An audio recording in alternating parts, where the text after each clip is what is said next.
നമ്മൾ അമ്മച്ചിമാരുടെ നില ഒരു ഹായ് മേടിച്ച് നേരെ പാമ്പാടിയിൽ ഒരു എൻഗേജ്മെൻറ്റ് കൂടാനാണ് ഗൈസ് പോകുന്നത്. ഈ വണ്ടിയിൽ നമ്മൾ മാത്രമേ ഉണ്ടായിരുന്നുള്ളേ, നമുക്ക് വേണ്ടിയിട്ട് ഒരു സ്പെഷ്യൽ വണ്ടി തന്നെ ഉണ്ടായിരുന്നെന്ന് വേണമെങ്കിൽ പറയാം.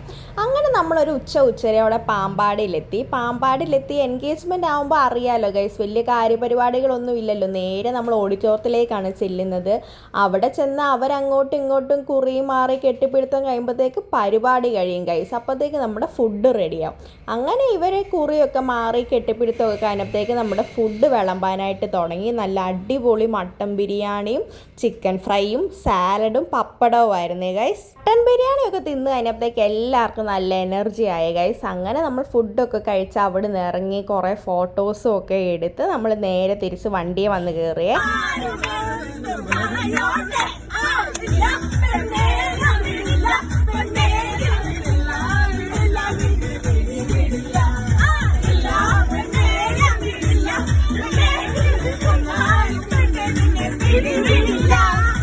പിന്നെ വണ്ടിയിൽ ഇതൊക്കെ തന്നെയായിരുന്നു ഗൈസ് പരിപാടി. അപ്പോൾ അത്രയേ ഉള്ളൂ. Okay, by.